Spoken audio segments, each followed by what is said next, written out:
जोहार। कल 15 नवंबर 2022 को अमर शहीद बिरसा मुंडा की 147वीं जयंती है। शहीद बिरसा मुंडा का आंदोलन ऐसे समय में हुआ था जब पूरे झारखंड का छोटानागपुर क्षेत्र में आदिवासियों की जमीन, गरीबों की जमीन, महाजनी और जमींदारी व्यवस्था के माध्यम से और ब्रिटिश हुकूमत के माध्यम से उनके हाथ से छीनी जा रही थी। लोगों में भारी असंतोष था और उस परिस्थिति में शहीद बिरसा मुंडा, वीर बिरसा मुंडा सामने आए और उन्होंने जंगल के सवाल पर, जमीन के सवाल पर लड़ाई लड़ी, कुर्बानी दिए और उनके कुर्बानी के फलस्वरूप CNT एक्ट, छोटानागपुर काश्तकारी अधिनियम 1908 बना। शहीद बिरसा मुंडा अपने लड़ाई के दरमियान अबुआ राज का राजनीतिक एक आइडियोलॉजी दिया, जबकि हमारे देश की आज़ादी की लड़ाई के कई बड़े नेताओं को ये स्वराज का विचार, होम रूल का विचार सोचने में काफ़ी टाइम लग गया। लेकिन शहीद बिरसा मुंडा एक कम उम्र के आदिवासी नौजवान होकर के भी अबुआ राज का एक राजनीतिक नारा,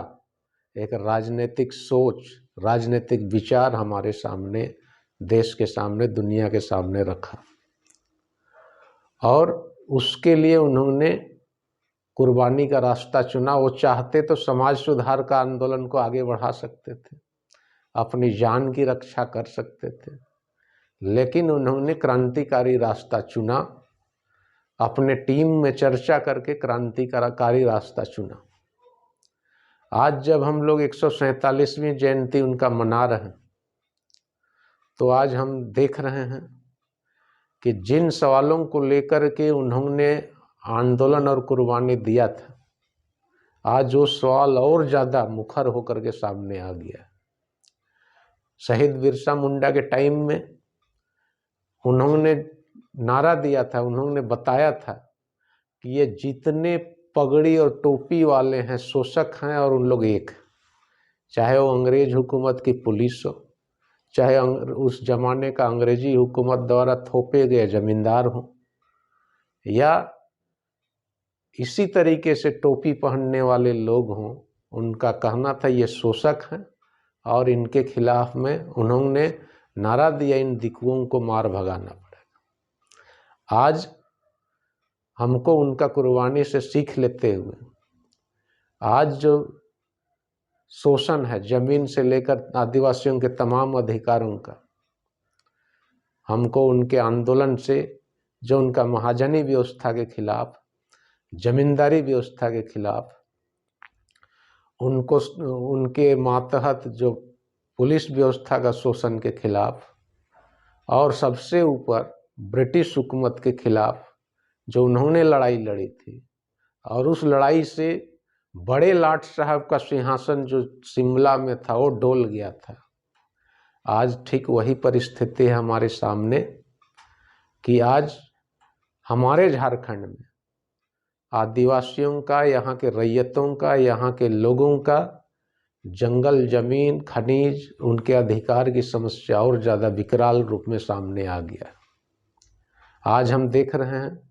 झारखंड में पिछले रघुवर दास की सरकार ने उदारवादी नीति के तहत पूरे गैर मजरूआ जमीनों को, पूरा झारखंड का हर एक मौजा का गैर मजरूआ जमीन को, चाहे वो सरना, मसना, हड़गड़ी, आम रास्ता या इसी तरीके से चारागाह वगैरह का जमीन, सामुदायिक जमीन, सांस्कृतिक जमीन, सब को भूमि बैंक में डाल दिया। क्यों भूमि बैंक में डाल दिया? ताकि कंप्यूटर का एक बटन दाब करके सैकड़ों, हजारों एकड़ जमीन पूंजीपतियों को, बड़े पूंजीपतियों को आसानी से ट्रांसफर किया जा सके। ये सरकार और अभी मोदी की सरकार एक तरफ तो शहीद बिरसा के जन्म दिवस को जनजातीय गौरव दिवस के रूप में घोषित करके आदिवासियों को ठगने का काम करती है। दूसरी ओर इसी साल उन्होंने वन कानून में संशोधन करके ग्राम सभा के अधिकार को खत्म करके, 5वीं अनुसूची के अधिकार को शिथिल करके, पेशा कानून को शिथिल करके, वनाधिकार कानून को शिथिल करके बड़े बड़े पूंजीपतियों को 1000 एकड़ तक का जमीन उनको देने के लिए रास्ता खोल दिया। यानी वन भूमि का लूट शहीद बिरसा मुंडा के सपनों के विपरीत ये मोदी की सरकार ने उनको ट्रांसफ़र करने का रास्ता खोल दिया। लेकिन उससे भी पहले झारखंड में रघुवर दास की सरकार और उससे पहले की सरकारों ने झारखंड की हजारों एकड़ ज़मीन, वन भूमि की ज़मीन बड़े बड़े पूंजीपतियों को ट्रांसफ़र कर चुके। इसके अलावे वही शहीद बिरसा मुंडा के कुर्बानी से बना हुआ CNT एक्ट से जुड़ा हुआ ज़मीन, यहाँ के रैयती ज़मीन, यहाँ के खतियानी ज़मीन को छीनने के लिए आपको सबको मालूम है कि न सिर्फ CNT एक्ट बल्कि SPT एक्ट में भी संशोधन करके, रैयत विरोधी संशोधन करके उनकी रैयती ज़मीन, खतियानी ज़मीन को भी पूंजीपतियों को देने के लिए आत्मघाती संशोधन किया था, और जिसके चलते बीजेपी सरकार को यहाँ से सत्ता से बेदखल होना पड़ा था। लेकिन दुर्भाग्यवश बीजेपी गठबंधन की सरकार सत्ता से जरूर बाहर हो गई, लेकिन उसके बाद अभी जो वर्तमान JMM के नेतृत्व वाली गठबंधन सरकार है हेमंत सोरेन की, ये सरकार आज तक भी ये जो जन विरोधी भूमि बैंक है उस भूमि बैंक नीति को रद्द नहीं किया, जबकि यह रद्द करना जरूरी है। यहाँ ग्राम सभा को स्थापित करना जरूरी है, उनको तमाम अधिकार देने की ज़रूरत है, क्योंकि हमारे गांव में, हमारे मौजा में जो भी गैर मजरूआ ज़मीन है वहाँ के गांव वासियों का पहला अधिकार है, ग्राम सभा उस पर तय करेगी। लेकिन अभी तक उसको हेमंत सरकार ने नहीं बदला। उसी तरीके से और भी कई ज़मीन के कानून हैं, उनको सख्ती से लागू करने का सवाल है। या अभी आप देख रहे हैं दुमका मास्टर प्लान हो या रांची मास्टर प्लान हो, यहाँ अनुसूचित क्षेत्र का उल्लंघन करके ये कार्रवाई किया जा रहा है। TAC में कोई चर्चा नहीं हुई है। 5वीं अनुसूची का उल्लंघन करके, पेशा का उल्लंघन करके, ग्राम सभा का उल्लंघन करके ये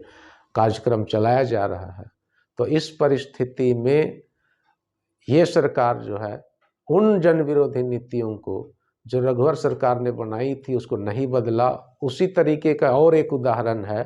कि ये सरकार लैंड म्यूटेशन एक्ट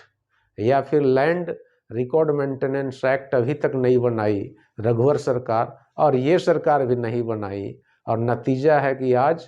हमारा जो है ज़मीन का ऑनलाइन रिकॉर्ड ऐसा बनना है, उसमें कई तरह की त्रुटियां हैं और उसमें लिखा हुआ रहता है यह केवल प्रार्थी की जानकारी के लिए, इसको कहीं किसी न्यायालय में साक्ष्य के रूप में प्रस्तुत नहीं किया जा सकता है। तो इन जन विरोधी नीतियों को हेमंत सरकार को बदलना होगा, और नहीं तो जो आक्रोश रघुवर सरकार के खिलाफ पनपा है वो आक्रोश इनके खिलाफ भी पनपेगा। और अगर जब तक ये सुधार नहीं होगा शहीद बिरसा मुंडा के सपनों को पूरा नहीं किया जा सकता है। इसीलिए आदिवासी अधिकार मंच झारखंड ये आपसे अपील करती है कि CNT एक्ट, SPT एक्ट में संशोधन पर रोक के लिए, आदिवासी और तमाम रैयतों की ज़मीन की लूट के खिलाफ, चाहे वो सरकार द्वारा हो चाहे भूमि माफियाओं के द्वारा हो, उसी तरीके से जो भी ज़मीन का रिकॉर्ड में गड़बड़ी हो या आपका लैंड रिकॉर्ड मेंटेनेंस एक्ट का मामला हो, इन तमाम मुद्दों को लेकर के हम जल, जंगल, ज़मीन और खनिज और तमाम संवैधानिक कानूनी अधिकार को लेकर लड़ाई को तेज करें और जाति धर्म क्षेत्र से ऊपर उठ करके एकता बनाकर संघर्ष तेज करें। तभी हम शहीद बिरसा मुंडा के सपनों को साकार कर सकते हैं। आइए हम संकल्प लें कि हम एकता बनाएंगे और लड़ाई को तेज करेंगे, एकजुट होकर लड़ाई को तेज करेंगे और उनके सपनों को पूरा करने की दिशा में आगे बढ़ेंगे। जय हिंद।